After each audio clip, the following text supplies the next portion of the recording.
بسم الله السلام عليكم.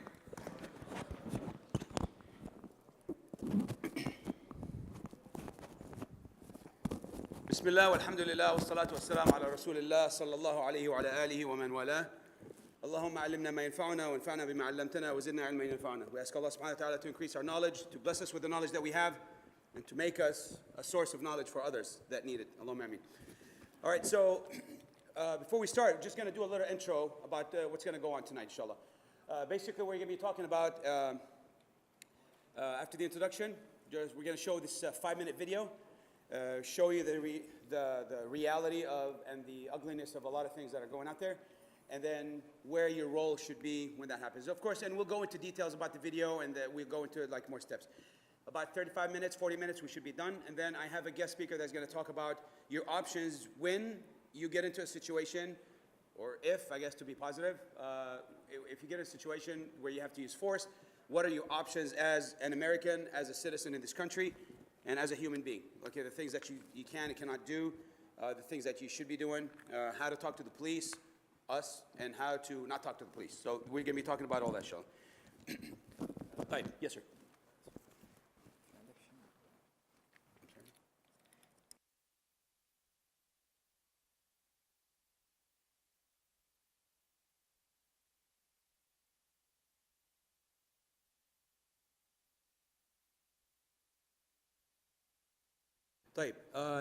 One of the things, just a disclaimer about a couple of things. I am not here representing any police department. I'm just here on behalf of the training that we receive as police officers. Almost over 900,000 cops in the United States of America have received this training of some sort. This is the civilian version. This is not the law enforcement material that we learn. This is the civilian topics or the material that we pass on to the people. Like, what do you need to do as a civilian when stuff like this happens? Some of this stuff is ugly. Some of it is not pretty at all. So your discretion is strongly advised. Yes. Yes, sir. I got hooked on like yeah. Oh, okay. How about here? Here's one. Can you hear me now? Better? Repeat. طيب. Oh, mashallah. I like that. Kind of like that. طيب. The material that we'll be talking about, like I said, it's not a representative of a certain department, but it's the stuff that we teach the people, that we train people on. What do you respond? How do you respond when it comes to that? Some of the stuff, viewer discretion is strongly advised. Some of it is not really made for a mature audience. Made for mature audience and not for the younger ones. Stuff, if I think I see a lot of young faces here, I'll try to skip over the stuff that doesn't need to be shown. Of course, at the end, we'll open the floor for a Q&A. And of course, but before that, we'll have Don here is going to be talking about some options for you as a citizen when it comes to dealing with certain situations, like self-defense. All right. Show this video here. It's about 5 minutes.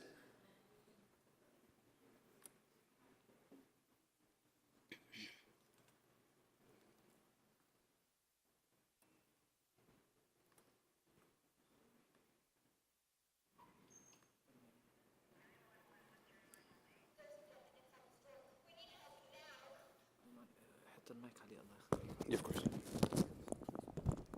would do that one? Go. Okay, go. One more time. Can you do that one more time? Thank you. Appreciate it. Actually, think he's got it. Okay. He's got a truck over for Darwin.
He's shooting the place up.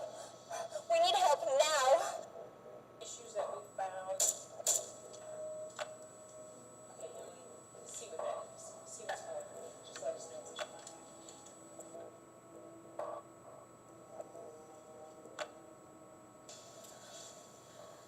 There's a man with a gun.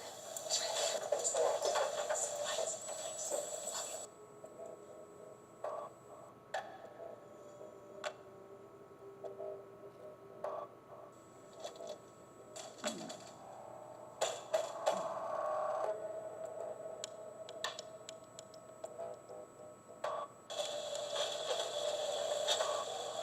Right down.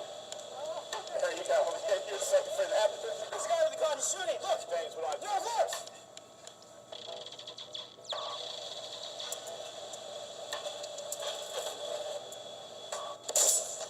Run. To the right, to the loading dock. Come on, this way.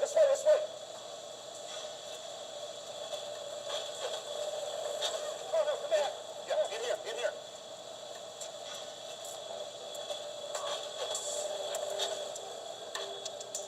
The gunman's coming. What are we gonna do? We're gonna have to defend ourselves. I can't do this. You're gonna see your daughter tonight, okay? We are all going to go home tonight. All right? We have a right to defend ourselves.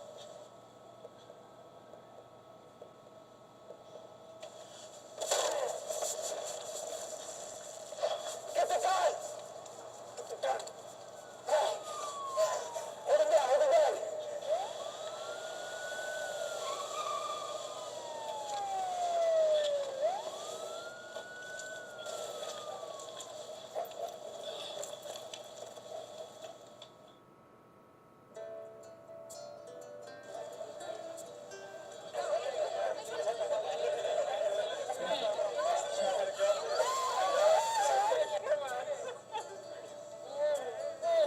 Gosh, I'm just so glad you're okay. Yes, we're all gonna go home. Everybody's going home. Yeah.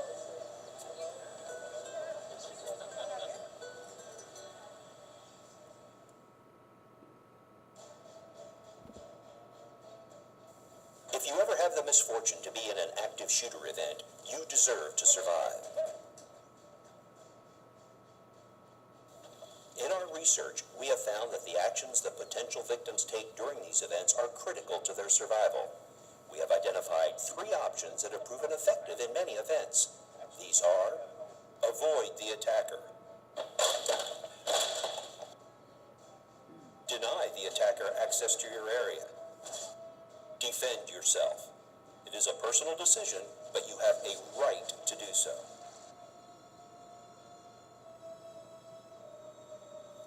Avoiding the attacker starts with being aware of your surroundings at all times and knowing what is going on around you. If you see or hear something that looks suspicious, take action. For example, the stalker took immediate and effective action to protect himself when he observed the shooter pulling out weapons from the bag. Others, however, hesitated, and this hesitation can cost them valuable time that they could have used to get away from the threat. If you hear something that is, or could be, gunfire, start trying to get away from it as soon as possible. Gunfire has a distinctive sound. Inside of buildings, the sound can be muffled or distorted.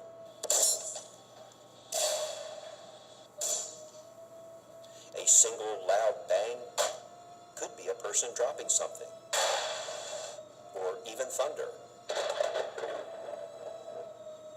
But repeated loud bangs are much more likely to be gunfire.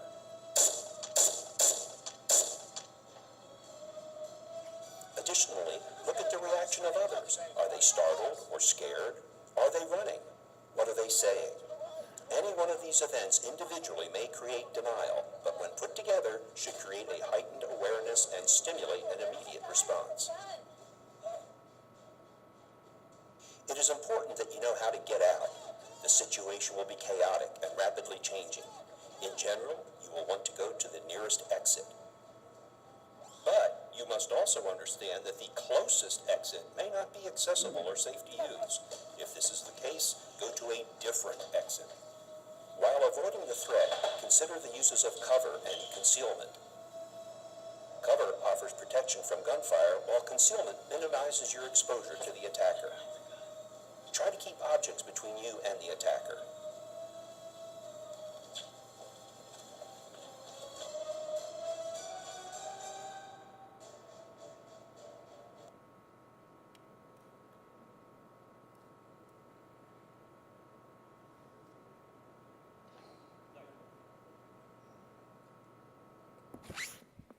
We're going to be talking a lot. We're going to be discussing this in detail, going over the material. So we're going to be discussing this in detail to go over it and explain it a little bit better. And then, all right. So,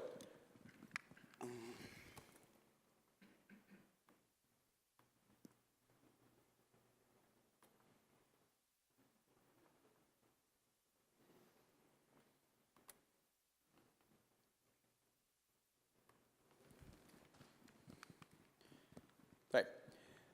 So this topic here is about the active shooter attacks, as we saw, and the three principles of avoid, deny, and defend, or run, hide, fight. So just a little bit about me. 21 years on the job. Currently hold the rank of captain, and I go around the state, training, doing this presentation. And I teach in the police academy. I teach the license to carry, the LTC course, private security, and I'm the trainer for the DFW Masjid for the security teams, and also a CRAZE instructor. CRAZE stands for Civilian Response to Active Shooter Events. And active attacks, the purpose behind them, or before we go to the purpose behind them, it's not a matter of if it's going to happen. Now, unfortunately, it became a matter of when is going to happen. When is it going to be? Where is the next attack going to be? Is it going to be here? Is it going to be at the next masjid? Is it going to be at the church down the street? Where? So it's just a matter of when. That's why we talk about this and we emphasize the idea, the state of mind to be ready and prepared in case something like this happens. So the definition of this is that active attack events mean what? They mean that as much casualties in the least amount of time. Killing people as much as possible in the least amount of time. Who is the attacker? What kind of profile does he have or does she have? All right, that right there could be, it's not really. There's not really a set profile. There's not really a set image or look. What they look like or age or anything like that. They range from teenagers all the way to way higher. Okay. But here's the thing. When you see some of the things that we're going to talk about, if you notice anything like that about any characteristic from the things that we're going to be talking about, and you think that that person might be a threat of doing something, you owe it to society that you say something about it. That's where it starts. It's not the blame of the gun. It's not the blame of the rifle. It's not the blame of the firearm or whatever, because a firearm is not really the only thing that could be. Somebody can if they want to do damage, they'll do it not just with a firearm. So we could look at some factors. One of them is history of violence. The other one is exposure to violence. Okay, maybe it's on the streets, or maybe at home, at place of work, or combination of all of those, and then some. Maybe school violence that they see, bullies or gangbangers at the school. Maybe that person has mental illness. He's off his medication. Could be like he cannot afford medication. Okay, and then a lot of times, they end up, doing acts of evil. History of, for example, suicide. That's another factor. Risks of this stalking and harassment. Somebody, for example, gets fired from a job, or he gets denied some kind of a business or opportunity. Then he starts stalking the person that did that to him. Maybe they start stalking the bank manager. Maybe they start stalking teachers that, for example, did something to their child. Okay, and then the list goes on. We get calls a lot of times, at banks. Hey, go monitor this bank for a few days because, there's an employee that was fired, and now he or she is chasing or stalking some of the employees and going to their houses at all odd hours of the day and night. So that can cause, issues. Or maybe an estranged husband or wife. Okay, that's trying to cause harm. I mean, we get these calls. I mean, a lot. Yesterday, when I was I was in Austin a couple of days ago, and then somebody came up to me after the presentation and exactly said that, that she has a husband that's, took everything, and now he's stalking her and he's doing all this stuff. What if she refuses to submit to him? Maybe, is there a risk that he's going to go and do something like this? Absolutely. So the risks are there. Isolation or instability, for example, is another factor. Negative family dynamics. All right. And then the list goes on. But I start with this. Lack of or improper upbringing at home of our children at this age, when they're at birth. When we start neglecting them, then we're going to have a lot of this. Okay? Improper upbringing or lack thereof. There's no upbringing. Parents are always busy. Mom is always out. Dad is always out. Okay? Like one event, for example, I mentioned this. A child that I dealt with one time at age 14, and he was already on parole at age 14 for robbery. And when I asked him what happened to him, he said, well, my mom was born at the county jail here at Louis in Dallas, and she was an addict of drugs, and she gave birth to him there because she was arrested for possession. And then he grew up without a father, with no family, and then the only family he had was the streets, gangbangers. And then he grew up to be a robber and to do felons and drugs and the whole thing at that age. So lack of parenting, or it doesn't happen, we're going to be seeing a lot of this. So this here, if we look, starts at the year 2000, and then it goes all the way up to 2018. And I want you to try to guess what the number is on those dots. The yellow dots represent gun shootings, gun attacks, and the red ones represent knife attacks, and the blue represent car. So again, firearms is not the only thing that if somebody wants to hurt somebody, that it's not the go-to weapon. They can use fertilizer. They can use pressure cookers. They can use, because we see a lot of those things, okay? And again, video games doesn't help, at all, with that show violence and whatnot. Those are also factors where our children are exposed to. So whatever they do, they act on it in real life. Kind of like that game, Grand Theft Auto, when it first came out, and then we started seeing shootings on the highway, started up north and then started coming down here to Dallas. The Dallas area, where the people that play that game, they get so embedded in it that they want to carry on whatever they do whatever they see in the game, they want to do it in real life. So now we're at 2017, and we have all these shootings and all these attacks. And here at 2018, how many do you think? Somebody can give me a number. How many would you say? 316. That's not counting from 2018 to now, 4 years later. Okay, we got hundreds more than just that. So the number is on the rise. Now, locations of the attacks, mostly they're in commercial places. They're not really, they vary in where they happen, where they take place, but the majority of them happen in commercial places, malls, shopping centers, etc. On holidays, when it's the holiday season, okay, Christmas, whatever it is, Eid prayer, Eid time. There's a lot of shopping, and a lot of people go into shopping places, and a lot of these attacks happen at these places. So other places are education. For example, Virginia Tech, UT Austin back in the day, for example. You got Sandy Hook Elementary, Uvalde, just in our own backyard a few days ago. All right. The connection between the shooter and the place where the attack took place, it's almost split in half. 45% not connected, 55% connected. Like they were former employees or maybe whatever, there's some kind of connection between the attacker and the place. Going back a little bit at some history here, if you look at University of California, Santa Barbara, back in 2014, a lot of people were killed in that event. There was actually a male and a female that did that. And also Orlando, Florida, 2016, 49 killed. Okay. In Las Vegas, 2017, 59 people. Right. The attacker of this event, of course, we don't mention their names because they don't deserve it. They're not heroes. They're nowhere to be, gone in history, so we remember them forever. They're not that. They're not that type. And that's why a lot of them do this, because they want to be remembered by you and I. Well, we don't give them that pleasure. Okay. The person that did the shooting here was the actual property manager of the apartments where I used to live. And he did this attack. One day I wake up in the morning and I'm looking at the news and there he goes. Any profile from what we mentioned earlier? Nothing that anybody could identify. I mean, the guy was like nice and everything, and he would take the shirt off his back and give it to somebody if he needed to. But one morning, he decided he wanted to do that.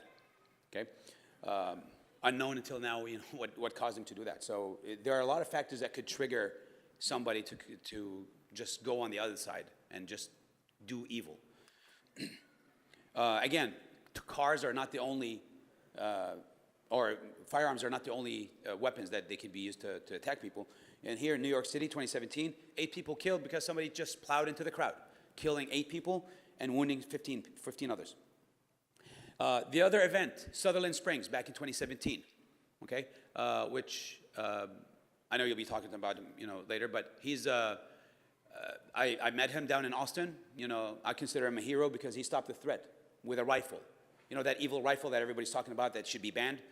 He stopped the church shooting, you know, with that rifle. Put 6 rounds in that terrorist and took him out. Okay, rightfully so. In that event, there was 26 killed and 20 others wounded. Why? They were worshiping at a church, and they didn't deserve to die. But, you know, somebody decided otherwise. Also, the number of deaths depend on what? Depend on the availability of the target, and it also depends on the response or lack thereof of law enforcement resources. Now, what is the average response for law enforcement in your area? For example, if you were to call 911, how fast will they get there? 8 minutes? Is that for 911 or non-emergency? 911? Yeah. How long before they get there? 5 minutes? All right. The national average, I'll show you here in a minute, but it's somewhere between there. Some cities cannot afford to be there in 3 minutes or 5 minutes. It takes them hours. Okay, and I'll give you this example because, you know, I still work on the street. I still work the streets, and you know, sometimes I call for backup and they're not there for 45 minutes, 20 minutes, 10 minutes. Well, I don't need them in 10 minutes. I need it now. When you call 911 or y'all call 911 because of somebody's trying to break in, you need the police right then and there. And if you can't defend yourself, trust me, we're not going to be there at that minute, at that second that you need us. We're still gathering information, dispatch gathering information, or the call taker, she's transferring that information to the dispatcher and sorting everything out and then relaying the information over to us. All that's not going to happen in an instant. So the state of mind should be that I need to be vigilant, I need to be ready in case something like, you know, something happens that I need to defend myself. Even if it means taking somebody else's life, okay?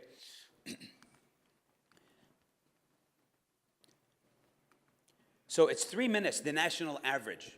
The national average. Like, again, sometimes, you know, in some places it's hours. Like you go down in Dallas, sometimes they don't even, you know, it takes a lot of time.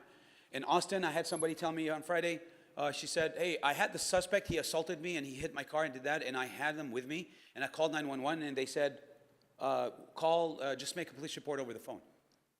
You know, it's gone that bad now that police a lot of times don't respond to you. And I hate to say it, but where I work, we're different. You call us, we show up. In some departments, no, you need to make a police report over the phone. I mean, I know it's frustrating. I'm frustrating just to hear it, but, you know, unfortunately, it's like that sometimes. 3 stages of disaster, like we saw in the video. Okay, sometimes you don't have time to deny. If you see something, hear something, you suspected, go investigate it. All right, don't go into denial and say, oh, it sounds like firecrackers. I mean, it's 4th of July anyway, so it's got to be firecrackers. But what if it's not? And how can you differentiate between the two? Between firecrackers and gunshots? There's a distinctive sound that you'd be able to tell. I mean, if you've been around firearms and all that, and you can tell what is what. But you can't just dismiss it. Or maybe somebody's, you know, you hear a noise at at your window at 3 a.m. and you say, oh, it's probably the wind. Well, get up and check it. But what if it's not the wind? What if it's somebody that's trying to break in? Okay? Deliberation. And when you start deliberating and just discussing, oh, what do you think we should do? No. You need to get up and go. Anybody in the military here or served in the military anywhere, why is it that the drill sergeant and that they scream at you and yell at you and, you know, they're harsh on you, and then if you see them on TV, like, oh my God, I wouldn't let anybody yell at me like that, because they're trying to get you to think, you know, immediately get up and go. Get up and go without having to deliberate and be in denial and whatnot. Now get up there and get out, get up and act.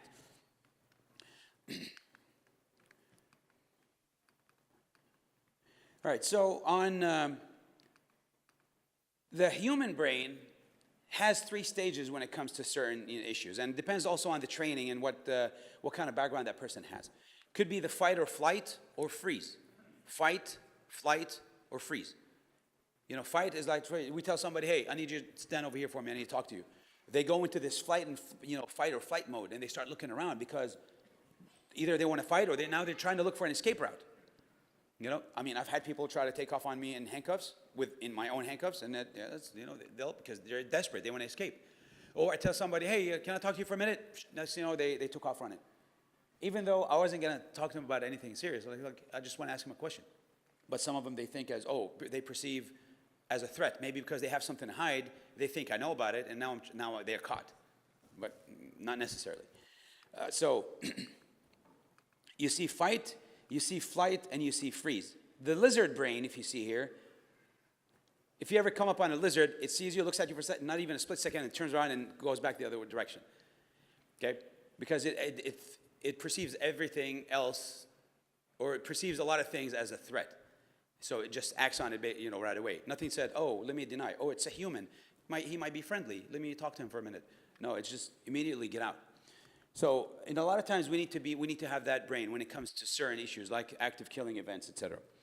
The average, the stress response, okay, for when your heart rate, and depending on the stress that you're subjected to, could go up and could vary.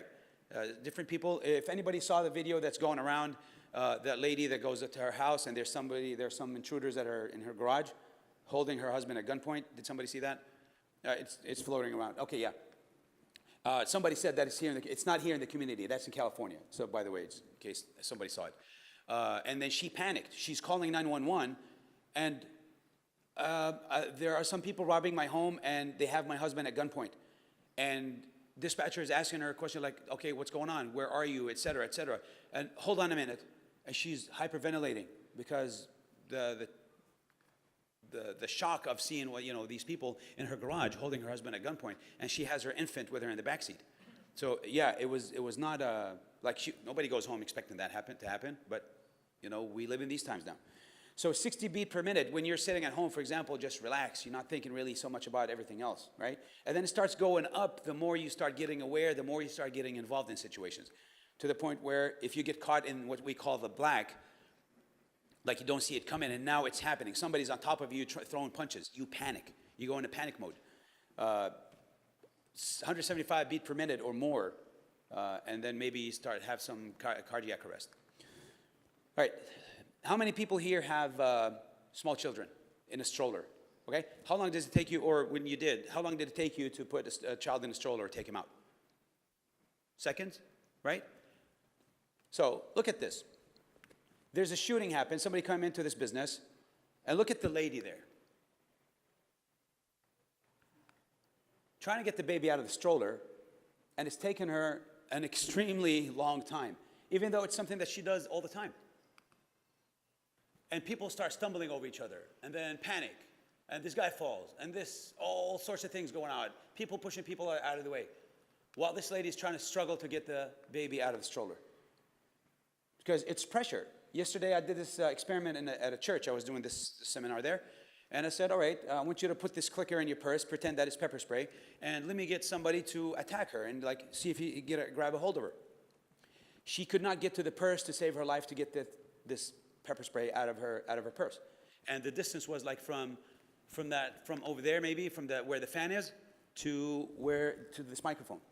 And she could not get to her purse in time to retrieve the item. That should be a weapon. So, and if we're not trained for this, sometimes it takes a long time. All right, deliberation. This event here, I'm not going to play the video. It's a little bit long, but I'll explain to you what's going on. There was in a club, and this is kind of old video, and what happened was there was a little bit of fire that started, and what happened was, I'll play just a little bit of it, they started going into denial when the fire started. They didn't think it was something serious. They thought it was part of the event. And then next thing you know, they realize it was, uh-oh, it is a fire. What do we do? What do you think we should do? Like, and then they're deliberating right now. That's not the time for that. And see that fire there ended up, you know, causing a lot. Now you still have people just there chatting and laughing and like not even paying attention to what's going on. 30 seconds later, they decided, uh-oh, let's get out of here. It's time to go. And by that time, if you look here, 31 people were killed. Yeah, because they tried to get out of one exit. Now let me ask you a question here without looking. Anybody here knows where all the fire exits or the emergency exits in this hallway just alone? 1, 2, without looking. Less than a handful. Less than a handful. Now, I think we should be more aware of these things. Like where the doors are, not only here, but something else. But I challenge you to do this. Now, every time you go into a building, you need to know where the exits are. Okay? I like that uncle over there, sitting over there with the doors, because if something happens, he's going to be the first one to get leave. Right? So, yeah, why not? I mean, that's what we do when we go to a place, a public place, and we sit like in a dining hall or like a restaurant. Back when we used to go to restaurants, back in the day, I'd sit in the back or somewhere in the inside with my back towards the wall. That way, I'm looking at who comes in and who leaves, and at the same time, if something happens, I take charge of, you know, getting people out. And but before that, maybe I'll tell you, Uncle, I want you to go ahead and you take these people out of there, escort them from there. I want you to get these people out of there and go from that door, okay? And start distributing people in different directions, okay? While I go and take care of the threat, because we're trained to go towards the threat, towards the danger, and not run away from it. We're not allowed to get away. We go towards. That's what we're trained to do. Okay, so here, if you look at these exits, there's an exit here, exit here, exit here, exit here, and there is also windows that were broken for escape. And there's this here.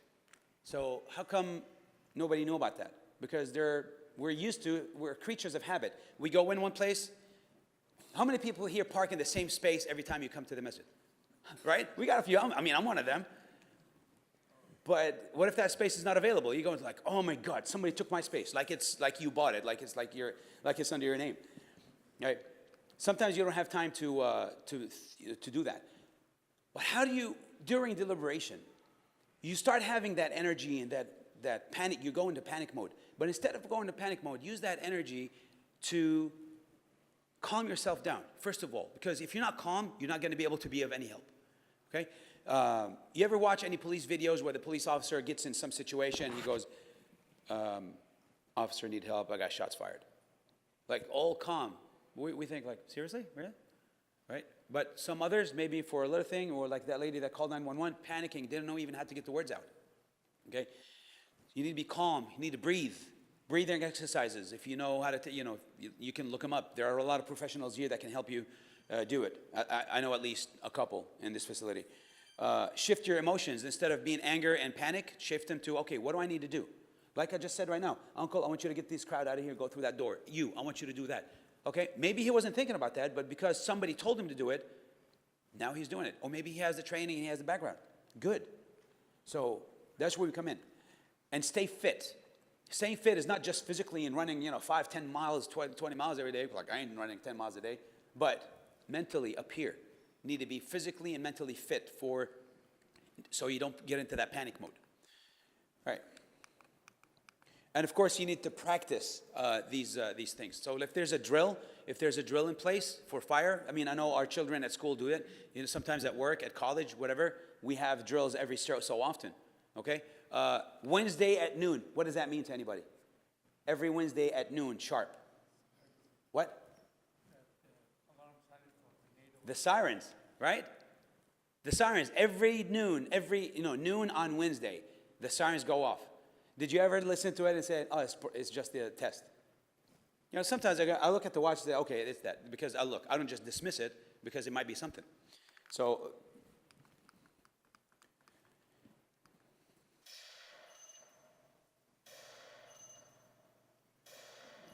what does that sound like? Gunshots, right? Because that's what they are, gunshots. If you hear something, don't just dismiss it and say, oh, it's really nothing. That's just 4th of July. Or maybe some, backfire from your V8 engine or motorcycle or whatever. Right? Some people like to do this, the playing dead. Playing dead doesn't cut it. And I'll show you a video on it. Anybody here saw that horrific video of New Zealand? March 15, 2019. Yes, sir. What was that terrorist doing to our community members down in New Zealand? People playing dead, and he was still shooting them. People that he just slaughtered with cold blood, and he was still just shooting at them just to make sure that they're dead. Overkill, right? So the bad guy is not. He's going to see you like if his intent is to kill you, he's going to shoot you just because. Okay, he wants to make sure you're dead.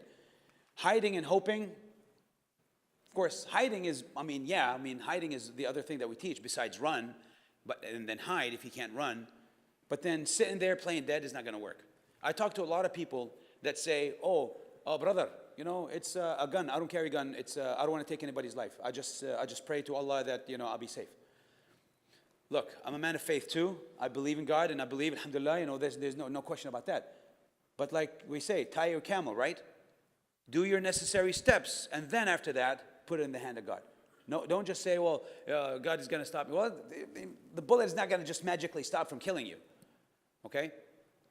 Look, I wear a body armor all the time, but I don't trust it. What if the bullet goes a couple inches this direction or the other? I'm out, okay? So you also got to take precautions of what needs to be done. All right, how many people here know where all the fire extinguishers are? Or some, maybe. Okay, do we have any in here? Okay. Okay, what about those defibrillators?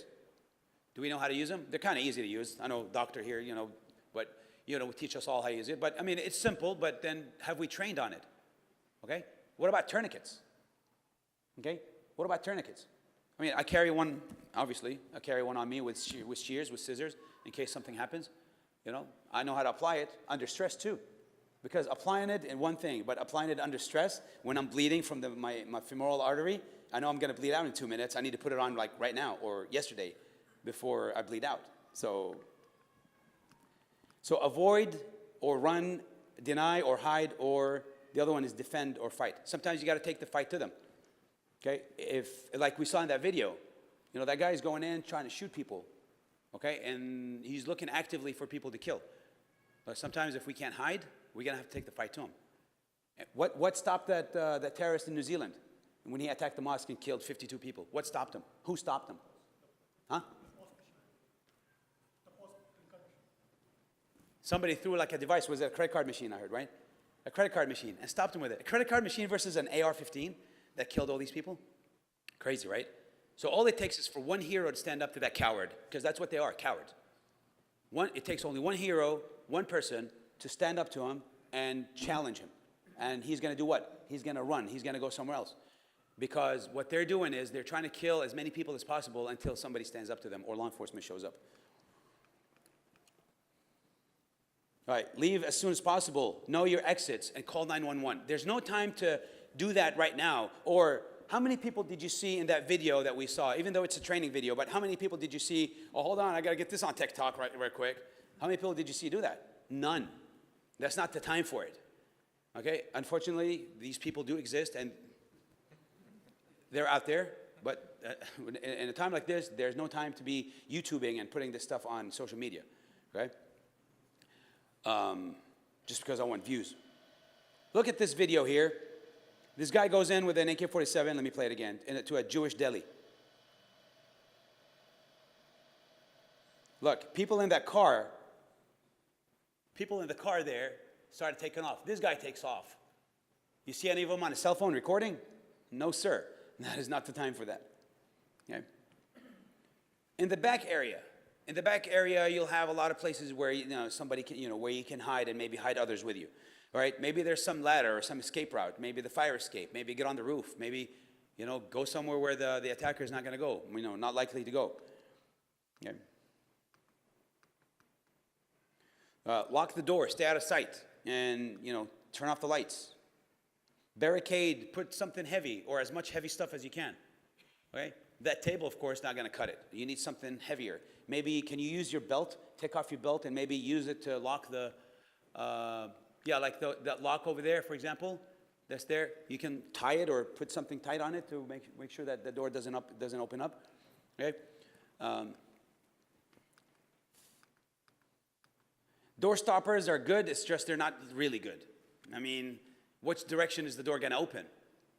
If I put it on the inside and the door opens to the outside, what's that going to do? It's not going to do any good, right? I mean, can you tie the lock, the door handle, put it with like connect it to a belt of yours, like a BDU type belt or whatever, any kind, and just tie it to something heavy, like furniture or something, just to delay the bad guy?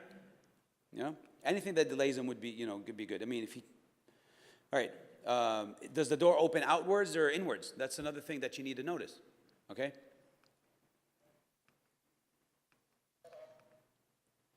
All right, and again, sometimes you're going to have to defend yourself against a threat. Or position yourself and wait for that guy to come in. If he comes in, you're going to have to do something about it, okay? Because you might be the difference between more people dying and not, okay? All right, so again, back to fighting. In this video here, if we see this guy, he's at a store, and then he grabs a bottle of wine to stop the attacker with. We see him on the phone right now, but then when the guy comes in and starts, blasting, his firearm, he grabs a bottle of wine and goes to him. I mean, what's that bottle going to do? But then again, he didn't want to just sit there and do nothing, okay? I just wish it was a Zamzam water bottle. It would have been better than wine, right? Again, avoid, deny, and defend. Those three principles. Avoid meaning run. Deny means deny access to the bad guy from going in. Defend means take the fight to him or them, okay? Of course, what you do matter when it comes to these situations, right? If you can't, and again, just a little map here, basically just repeating what we just said, right? From the time that the attack starts, you got to start deciding what is it that you need to do immediately. Don't sit there and deny and say, oh, I don't think, were those gunshots? Anyway, what I was saying to you, like you just go back to your normal conversation, whatever you had. No, if it sounds like something, get out of there, okay, and start calling 911. In Virginia Tech, again, not to, and again, this course is not to promote violence or anything like that, but everybody here needs to survive and live a happy life. Everybody deserves that. So this attacker here in this terror attack on Virginia Tech, what kind of weapon did he have? Handguns. He didn't have this evil AR-15 that everybody in the government is trying to ban. He didn't have that, okay? Which I'm not against, I'm pro firearms. I am pro Second Amendment. I want everybody to be responsibly armed and trained, not just armed. Don't just go pick up a gun and don't use it. Train on it. Train on it, okay? I can't say that enough. If you look at this, we'll play the graph here, or this image. If you see, when all the green ones are people that lived, no injuries, injuries, and then dead. The red is dead. So these people are the ones that were killed in the event here. So I mean, not everybody, of course, is gonna be a casualty of it, but just going through this, I can't imagine how horrific it was. And I've responded to active shooter situations. They're not fun. I mean, they're not like what you see. I mean, you wouldn't understand it until you're actually involved in it yourself. No. No, okay, so police shows up, and we're almost done here. Police shows up, what do you do? So when the police arrives, we're gonna tell you to do, follow some commands. We're gonna tell you to put your hands up, palms out, facing you. Now everybody here can see that I have something in my hand, right? Now you can't tell if I have something in my hand or not, because you're not seeing my palms. Now you do. So that's why we always say, let me see your hands. We yell that a lot at people, because drop whatever is in your hand. Well, it's just my wallet. I don't care, drop it. Because that thing from a distance could look like a gun, especially at nighttime. I see an object in your hand and I'm telling you to drop it and you're not. I'm perceiving that as a threat, okay? Show your palms and don't move until the police tell you to do whatever it is they want you to do. Our job is not, when we show up to the scene, is to go, God forbid, forgive me for using this as an example, but let's say we got these people here injured. And they go, help me. I'm not here I'm going to skip over you to go and find the killer before he kills more. Now, it's not that you don't matter to me at all, not that, but our training is skip over the injured and go find the killer and kill him. I mean, there's no other way of saying it, okay? Our job is to skip over you and go find him, take him out, end his life, and then save more lives. So somebody may say, oh, you're violent. No, I'm not. That guy is violent.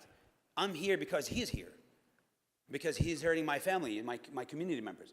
That's why I'm here, okay?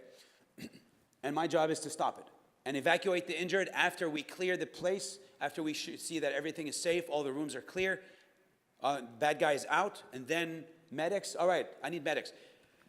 Let me ask you a question here. How many people here, show of hand, are in the medical field or healthcare profession? 1,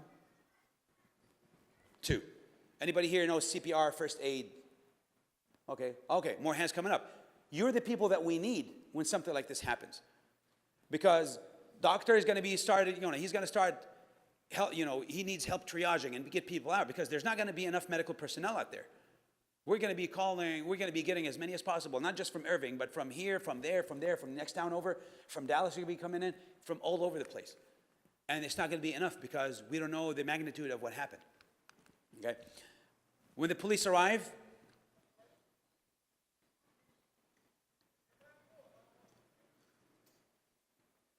this is an actual video, it's not training. The deputy is around the corner there. And if you can hear him, he's just telling people to come over, keep your palms facing forward, and he's just giving them instructions, keep your hand up where I can see him, because we don't know who's in that crowd. It could be the bad guy or maybe more bad guys, So.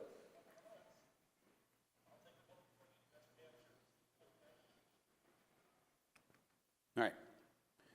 Medical after that comes in, they start triaging, they start getting all the injured out, evacuating them and whatnot. But just because we have a few hands that went up when we asked about the medical and whatnot, I think it would be a good idea. You owe it to yourself, you owe it to the person sitting next to you and in front of you and behind you that you do more, invest more time in training and more effort in training. Maybe it's a program that we can put here at ICI to train more people on CPR. Maybe we can get some professionals that are qualified enough to teach us, and those people, of course, they do exist. It's a blessing that we have, so use it. All right, and the personnel issue, of course, the other part of the personnel that we're gonna need, the imam. We want the imam to be present, to do chaplain work. We need more people who have religious background and whatnot, and to chaplain people and to calm the situation down and be there for them, okay? That's important. The other thing is, like we said, we don't name these people, those terrorists, because they don't deserve it. But we name the victims and the heroes that fell in this situation. Victoria Soto, for example, she's a first grade teacher in Sandy Hook Elementary that she died while she was trying to save people, okay? This lady, Angela McQueen, she is a PE and a math teacher in Mattoon, Illinois. Same thing. She was faced with a student shooter, and she ran and attacked him, and he shot and killed her, okay?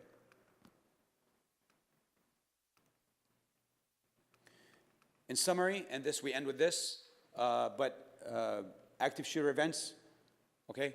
The purpose behind them is to kill as many people as we can. How do we stop that? Mental preparedness and physical preparedness and awareness and knowledge about the law. Some people will say, and I've heard this a lot, I hear it every day. Unfortunately, like yesterday I just heard it. Well, I'm Muslim, my name is going to be held against me because if I carry a gun. Look at my name, I carry a gun for a living. And I teach people how to shoot guns. Okay? As long as you're doing everything legal, okay, you have rights and you have obligations. Get your rights, okay, and do your obligations, fulfill what you're obligated to do. That's all you need to do to be a productive member of society, to give, okay? So what about your rights? And some people say, oh, I wear the hijab and I wear thobe and I have a beard and whatever and all that stuff and I'm not worried, Well, if you have any issues, you're going to have a lawyer that can, represent you in case something happens. Or what do you do after a shooting, for example? I don't want you to give me everything and start spilling the beans on what happened because you're going to say something that's going to be used against you. Okay? So I tell you, shut up and lawyer up, basically, just in plain English. Don't say a lot, don't say anything at all, and then call your attorney and let him come out and represent you. And that's why we have Don here to talk about that for a few minutes. Please come up. And, yes, sir. The next section is going to start in a minute? Whenever you want. Yeah, I need to say something. Oh, yeah, please. Okay. If anybody has any questions for me, I'm here. And I'll be happy a to. lot of questions. Okay, so I have also business cards, so feel free to get some. Who's overwhelmed? Who's overwhelmed right now? Nobody? Or the information? How am I going to act? Nobody? MashaAllah. Wow. I've done a lot of training actually myself, but I still feel overwhelmed. Now, MashaAllah, the captain mentioned a lot of things. I'm going to tell you some reality about ICI right now. ICI itself. He did an assessment to the masjid, and especially the ladies, I really need you guys to listen to me for a second. For about every 100 musalli, we have to have some trained individual to be available. I mean, that's the best case scenario. If we have to hire folks, what was the calculation where Brother Hassan was here the other day? It was probably going to cost a masjid between $400,000 to $500,000 a year to properly secure the masjid. Do you think that's doable? It ain't. It's not. It's not doable. I mean, that's the reality. On Jum'ah, we have probably about 2,000-3,000 musallis. That means we need at least 10-15 trained individuals. Now, like I said, what he said, everything he talked about today is overwhelming to you and I as civilians. That's why, Ma'moon and I today, we're going to be here available, inshallah, if you would love to help. And we would love for you, especially ladies, because we have people signing up, but I need 15, 20 ladies from upstairs as well to sign up. We are going to train you guys. You're going to train so it's not overwhelming. Like some panic happens right now. If there's one individual to handle the $2,000-3,000, musallis on Jum'ah, that's a mess. But if we have 10, 15 trained individuals, that's going to help the message, inshallah ta'ala. I encourage you again. It's overwhelming. It's a big, big, big responsibility. But we will have the training. There's this guy, he's done the training, therefore he can comfortably respond. But you and I don't have that training. So when we have it, we're fine. And not only we're going to do a level 2, guys, there's 2 levels of training. One is level 2 will be more of an observer, reporter type situation. However, we will have armed, inshallah, that's the hope, is at ICI we're going to have in-house armed security officers. Brothers and sisters both. Yes, you want to say something? Assalamu alaikum. So I highly request all my brothers and sisters, this is our ICI. At the end of the day, this is where we come to pray. This is a house of Allah. It is also a house for us. We're going to raise our kids here. Our future is here. The future generation of Islam. To protect. Outsider will not come when there is active shooting or any kind of disaster that happens. We all have to together how we build this masjid from zero ground to where we are. We want to go forward. We want to go build our future for our next generation. This is where we need to start. This is where we need to put our times. Like one of the big sheikhs said, if we don't hear the kids playing right now, you see in the basketball area, and if they're not safe, if we don't hear them, even when we are doing the salah, something is wrong for our future. The future is ending. So if we want to go forward, unite together and be under nation, one God. And we want to be safe because there's a lot of crazy people out there and no telling where they're from, what they do, any religion, any color base. So be ready. That's my word. And to be ready, we really, really need your help to come. This is the point where it comes, we see everywhere. They don't target just only for masjid. They're targeting church. They're going everywhere. If you remember last time in Senegal, what happened? That brother actually came here. I don't know what intention he had, but alhamdulillah, our trained professionals, volunteer, that was in prison, they figured it out. He's got some other problem, and we kicked him out. And FBI came, and they did their part, 2 hours. They did question all, the volunteers that was there in that time.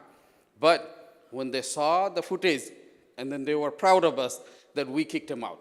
So it doesn't matter if that guy Muslim, non-Muslim, Christian, whatever it is, he's crazy. So how to deal with the crazy people? We got some solution here. The brother came all the way down to help us out. And now we want to volunteer. The serious can give some time. I know with the busy families, you might not have much of a time, but let's take our time. even once a week, even twice a week, once a day, maybe an hour. That will help. Now, if I have 50 to 100 people sign up, and if they give 1 hour every 2 weeks, that will help. And that can cover for the expenses that we have, that we're targeting, that could cost to keep 3, 4 security guards. It might not be enough. We all have to be secure. We all have to be aware what's going on surround us. To be able to do it right, we really need to know exactly what we need to do. Alhamdulillah, we learned some stuff, and we need to go forward, and we want to go do level 1 and level 2 and level 3 training. So we go step by step. So inshallah, it is very important for you to learn level 2 and level 3, where the guns are available everywhere and no license needed, especially in Texas. I'm sorry?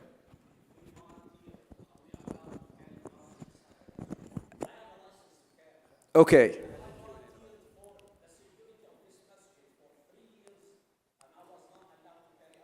So the question is the following. The brother said, are we allowed to carry guns in the masjid if we're trained or if you're security officers? Because mashallah, he volunteered for 3 years and he wasn't allowed. We live in a different world right now.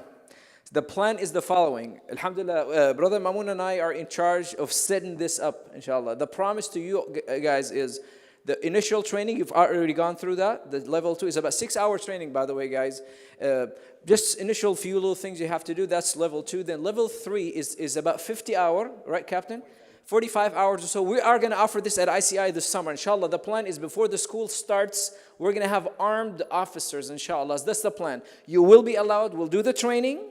We'll have everybody trained who is willing to take the responsibility to carry a weapon, take responsibility to do the training. And here's the good thing.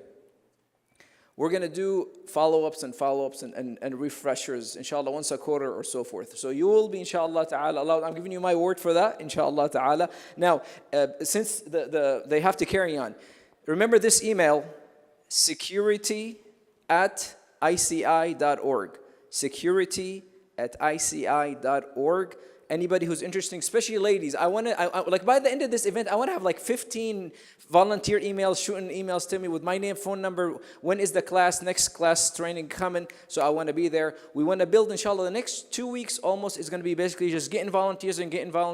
Once we have enough volume, we're going to have the captain over, we'll carry on the training, and inshallah, hopefully in about a month or so, we'll have our team ready. You will have the right, because I tell you what if I'd rather have trained armed security officers responding. Like he said something, by the way, it's extremely important. Let's say you have your gun right now with you, right? Something happens. Police officers walk into the masjid, you're the first guy who's going to get shot, right? Because they don't know what they think you're the bad guy. Therefore, having security officers with uniform, with the security, is going to give us more security when the police officers respond to the scene.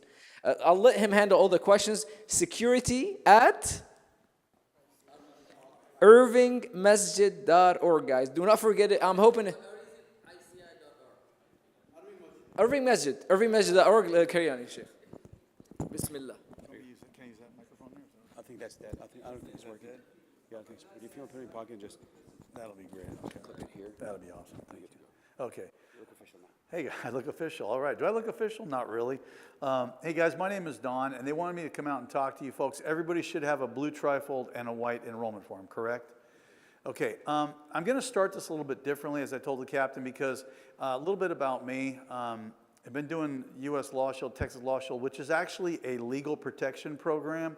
And what it is when you join this program, it's the same exact program that police officers have. So in case you do have to use a weapon to defend yourself, and that can be a gun, it can be mace, it can be taser, it can be your car, baseball bat, whatever it is, fire extinguisher, whatever it is you need to use to defend yourself, you don't pay for an attorney, you're covered 100%.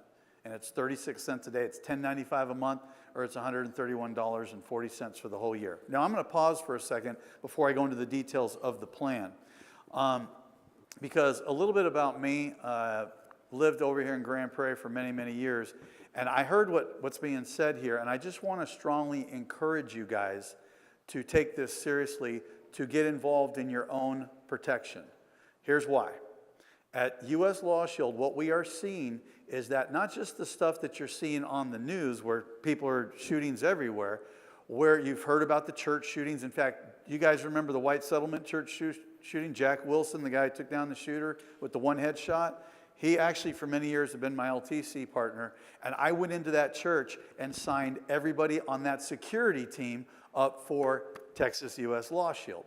So they go hand in hand, because when you have to use that weapon to defend yourself, whether here at the facility or you're at home, you're at the mall, guess what? You're covered top to bottom. The reason I'm going to change this up is I want to encourage you guys to please take this seriously about your own protection. I'm not going to ask specifics, because I know people sometimes when I'm in a group and I ask this, they don't want to raise their hand. So I'm not going to say, who owns a gun already? I'm going to code it. I'm going to say, who in here is prepared with any sort of weapon? Could be a gun, mace, taser, baseball bat, knife, brass knuckles. You know they're illegal now, by the way, okay? Anybody got brass knuckles? No, I'm just kidding. You don't have to tell me. So who is prepared with any sort of weapon to defend yourself? Gun or not, any sort of weapon. Raise your hand for me. Okay. This program covers you no matter what. Here's what I want to hope and pray: that you all are prepared to defend yourself with any and all weapon, not just a gun. I look around this room, I see a lot of weapons if I need one. Okay? Now, I'm going to sort of break this down a little bit differently and tell you real quick. And I was just sharing with him, on my street, my next door neighbors are Muslim. Okay? Great, many years, wonderful people. What they shared with me broke my heart. Let me tell you what they shared. They shared with me a lot of the stuff that they have to go through, things that people say, things that they have to deal with. And what I found out really quickly, after talking with them, we spent a lot of time together, is that they all carry. They all carry a loaded gun every single day. And when I found that out, I was really glad, because I've been in this business a long time. And then when they shared the stories about what happens with them, I was really glad, because I told them, I said, you're going to be your last line, you're going to be your only line of defense if things happen. Then they, even more so, and I'm sharing this because of the ladies, they would share with me some of the things that happened to their wives at the mall. People ask me all the time, they're like, hey, Don, why do you carry a gun every day? And here's why, guys. Because I actually accept the world the way it is, not the way I want it to be. I encourage you to do the same. And that also goes into being a part of the security of what you guys do here. Does that make sense? All right, I did this a little bit differently because it's kind of an important thing to me, and being here and listening to this and knowing my own background with my neighbors, my friends, it's important.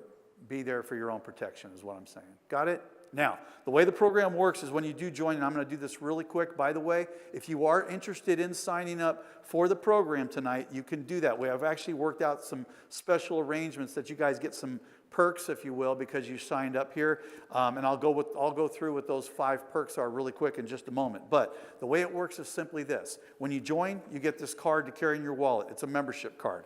On the back of the card is a 24/7, 365 hotline. So when you're in that situation, you got to defend yourself with a gun, weapon, any sort of weapon, you are covered. And what's great about it is you're only paying $10.95 a month to be a member of the program, and you don't pay for an attorney. But on the back of the card, what's even better is that there's a hotline.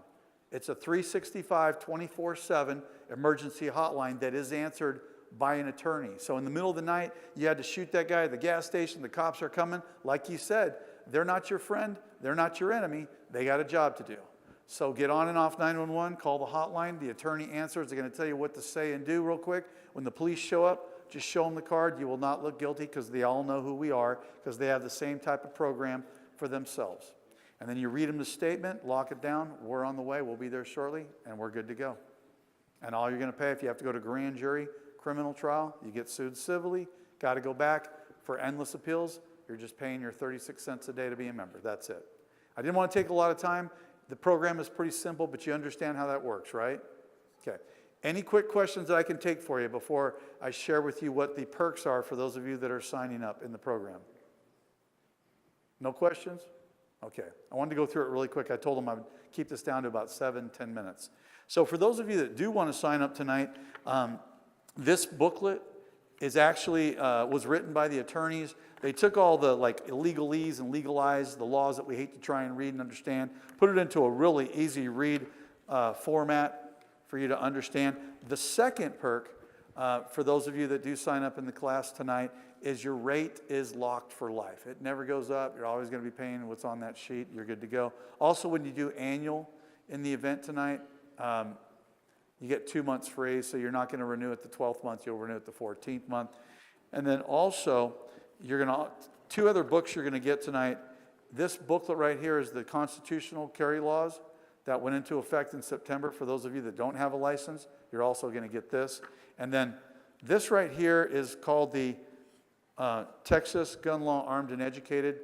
Everything in detail, top to bottom, is in this. Every household's going to get one of these too, also, that signs up tonight. So any questions at all, guys? Anything? What I'm going to do is I'm going to be here at the table. I do have to leave as soon as possible, so I'm only going to stay till the very last person, once you guys break, that wants to talk to me or sign up. Then I got to get out of here. So thank you so much. Thank you, sir. You bet. Thank you very much. Appreciate it. You bet. Sorry.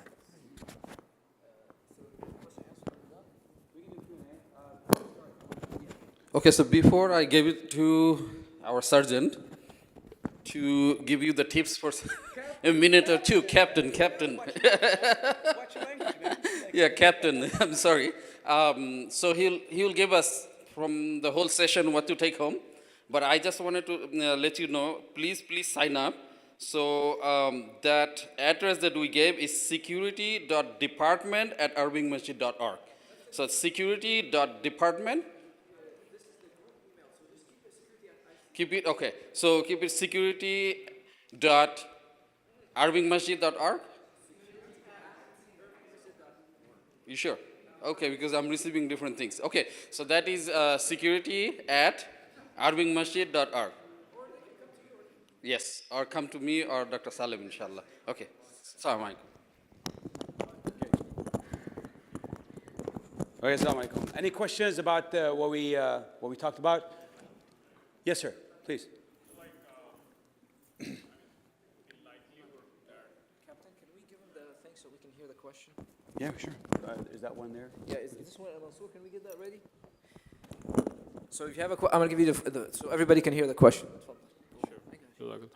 So my question is that the likelihood that there is like one attacker and there is a crowd of people, and if people are started to run away versus all people, even bare hand, start to charge towards him, so maybe he can kill 1 or 2 people, 3 people, but he will not be able to kill like 20 folks. So why don't we kind of give this as an option in 3-prong approach? Like if everybody charged to him, so what would happen at max? Valid question.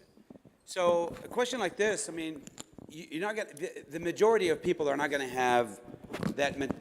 The majority of people are not going to have that mentality to go ahead and stand against somebody who is coming, charging the place with a gun. The majority of people, when they see something, they just want to get out. Now, are there going to be the few people that are willing to stand up? Yes. And those are the people that we want to fight, if the fight, if they can, right? And that means you're putting your life on the line.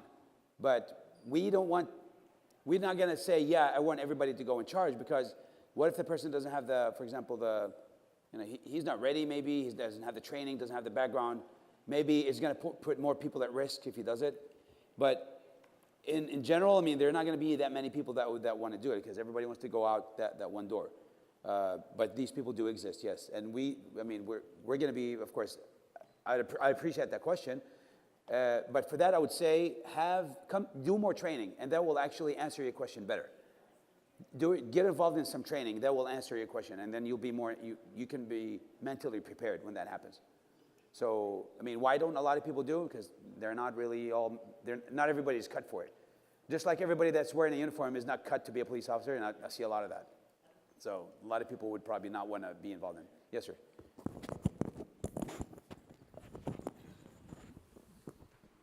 Jazakallah khair. I have 2 questions. The first question is, what about installing metal detector at the entrance level? That's one question. Why it's not suggested as a security? The first thing. Okay. Like the second question is, what if we have some kind of object? If you attack the third person, So Yeah. if he dies, then what will be the charges against us, consequences? Okay, so on the first question, metal detectors, metal detectors, they're installed in a lot of schools, but then how much are they going to stop? And is there a sneaky way to get something in? There's always a way to go around. There's always a way. The criminals are always improvising on their methods. Yeah, that's that. And not every weapon is going to be made of, not every weapon is going to be made of, a gun. It could be a plastic knife that is hard plastic, made of polymer frame. That's going to be as sharp and as, you can actually shave with it. It's that sharp. So not every weapon is going to be going through a metal detector that's going to catch it. Okay? The other question is on you said what are the charges would be if somebody stands up? The Chapter 9 of the Penal Code allows you to defend yourself against deadly force or any kind of imminent threat that could cause serious injury or death to yourself or another person. And you also have the right to defend your property and somebody else's property. Okay? I'm going to show you a video after this, just to touch on that point. But yeah, I would say there is actually. Typically when you do gun training, you're going to go through all that as well. So the more, let's say you decided to use a weapon to defend your family or whatnot, as you get trained on this, you'll go through all that stuff so you know when to make these decisions. Yeah. I want everybody to watch this video here. Try to play the video.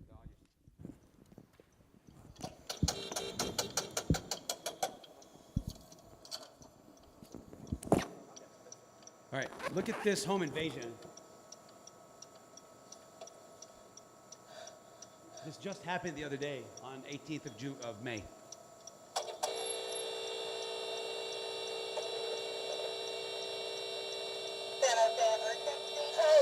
There is a robbery happening at 104 at Summit. Oh, okay. What happened? Just give me a moment, please. I thought someone was robbing our home. She's on the phone with 911. 1 minute. What happened?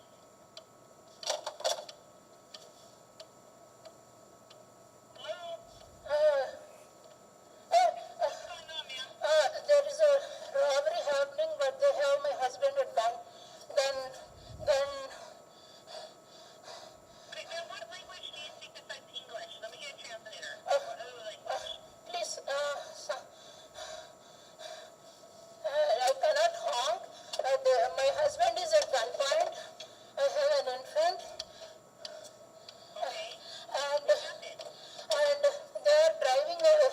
They are driving away from my home. Was there a car accident, ma'am? No. Just give me a moment. Someone was trying All right, to so rob our home.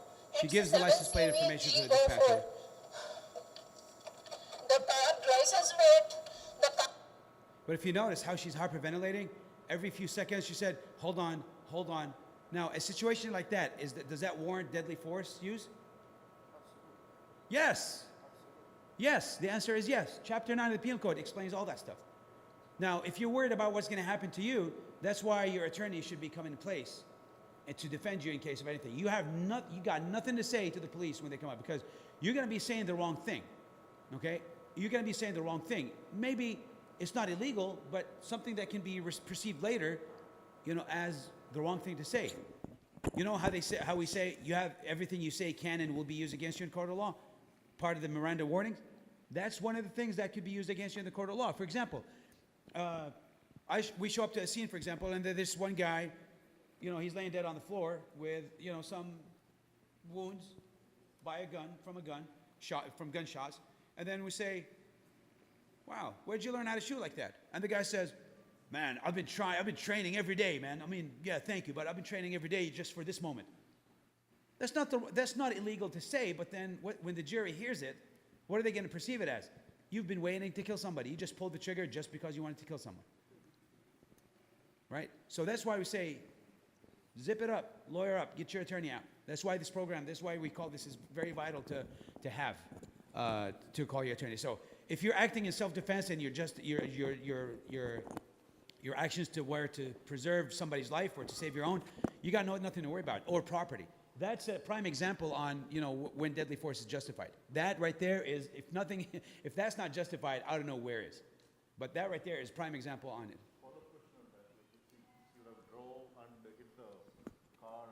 There, we can sit back and look, but she was in that seat. She was the only one there. The only person that can describe her feelings is her. But is that a situation? Yes, go ahead. Yeah, Jazakallah. So one question regarding the playing dead. So you said that is not a right option to take, right? So is it completely out of the options? Because in the Uvalde, Texas shooting, right, one of the kids said in the news that she did use that option and then got escaped. Right. So it's not like 100% bad, but a lot of times it doesn't work because the bad guy wants to just take more people out as much as he can in the least amount possible. I mean, you're gambling with your life if you do that. Okay? Yes. Next One more question. Yes. I think we can take a couple more, then we can end this. Yes, ma'am. Assalamu alaikum. Alaikum salam. Sister Layla from ISI and Sister Shahnaz from ISI. Thank Welcome, you so yes. much. We're very thankful for you being here. Thank you. So we wanted to ask about, as admin, about carrying weapons in the school to protect the students if needed. How do we go about that legally? And we want to let you know that level 2 and level 3, we're ready for that training. Inshallah. Okay. Inshallah. Thanks. So, yeah, we're ready. Bring it on. Thank so, yeah, okay. That's what I want to hear. MashaAllah. Okay. By the way, before I start, I have for the other ladies in hijab and niqab and that they're worried about, you know, carrying gun. I have a group on WhatsApp, 70 women, all in hijab. They're all armed. Most of them are licensed to carry, and they all come to regular training. Every time I train, they come to training. So don't take that as don't let that hold you down, or you know, not come forward with, you know, just come do it. On when are we going to be doing the training? We're in discussion on that. And then as far as the training and where you can and can't do and everything, that's going to be all part of the training. But can you do it? The proper mindset and the training is the key, the main thing that you need to have. And then after that, everything is secondary. But yeah, I appreciate that question. Yes. Yep. Anybody here has any other questions? Yeah, one last question. I know there is no one single answer to this, but since we have been seeing so many of the school shootings, yes, and since we do have a full-time school over here, yes, so what's the average, what does the statistics says? Because, those are like innocent kids. So what is the primary reason that the shooter go for the school shooting? Because he's a coward. That's really it. Because he's a coward. And he just wants to take it out on kids that have that are defenseless. And it's not the blame of the gun. It's not the blame of it's only the only blame is on the person that does it. Okay? Now, also the blame is on society. We can blame it on society. How? Because we see signs, like we talked about, we see signs and we see things that could, you know, some pointers here and there, some cues and some clues, and we do nothing about it. And then we end up saying, oh, yeah, that guy was crazy. I've always knew he was crazy. Well, why didn't you say something? You know? Captain, for the ladies, we're going to bring the mic up. If anybody has a question, Brother Mansour is bringing the mic up. So go ahead, answer your thing, Yes. but we're bringing it over. Or they can come down here if they want. I mean, they're welcome to. Okay, yes. Okay. Okay, or maybe I'll get their info and call you with their... Sure. Okay. All right, so Don has to go. So if anybody wants to sign up with this program, please, he's here before he leaves. And then if not, just let me know when you're ready, because he's about to leave. And especially if you do it today, because you get all the perks and the extra months to get it done. Actually, that's a couple extra months of protection is not bad at all. All right, so some of the questions that come up on children. Can I bring my child to do training and to do shooting and whatnot? The answer is yes. Of course, this is Texas, and of course, this is America, and that's our amendment, right, to do firearms. I'm going to show you this video.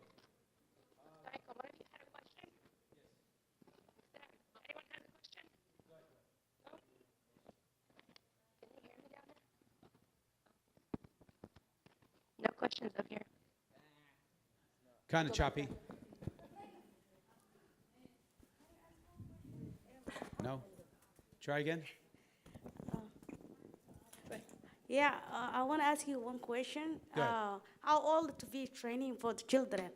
For the I'm glad you asked because that was my That's a next good answer. question. Okay. That's a very yes. good question. Let me. Can you put the mic on there, or the mic is upstairs? I'll bring it back down.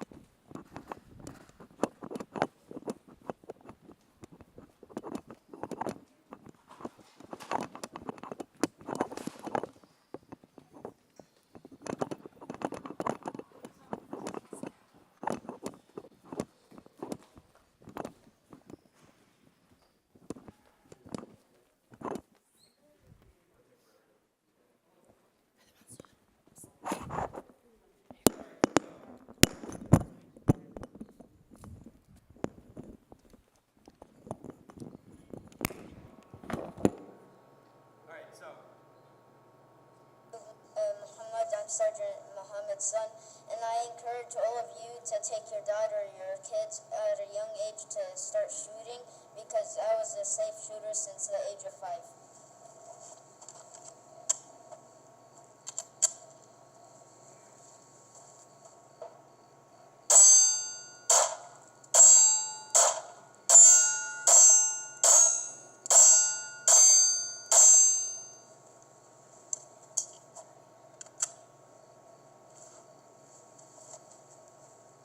That's why you should take your kids shooting.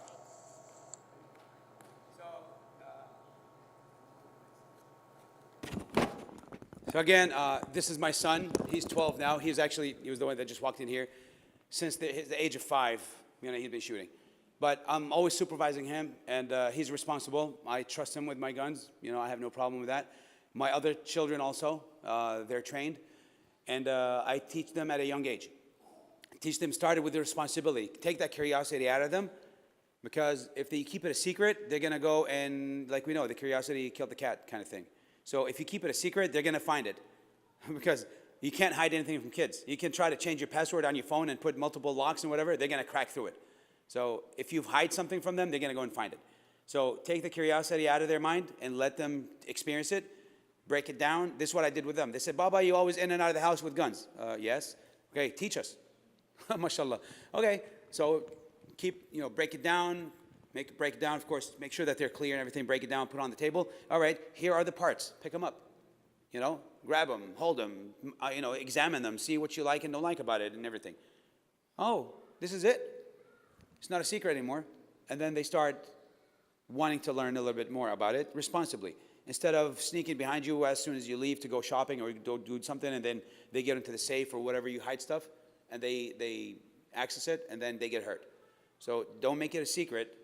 Start them at a young age as you can, okay? If they can stand up and hold something in their hand, that's good enough. But take them with a professional. I mean, I have a lot of people that bring me their children for training. And of course, before we do anything, we do exactly what I do with my children. Break it down, let them touch it, it's not really that big of a thing anymore, because now they have it in their hand. I hope that answered your question. Any other ones before we leave? No? Jazakumullah khair. My business cards are on this table here. If anybody has any questions, please feel free to reach out to me, or through Dr. Salim, I'll be happy to answer your questions, inshallah. And I encourage everybody to join the security. Of course, there's going to be an interview process. We have to vet you, make sure that you're fit for this, or we give you some advice on some other roles that we think that could be beneficial, that we can benefit from your experience.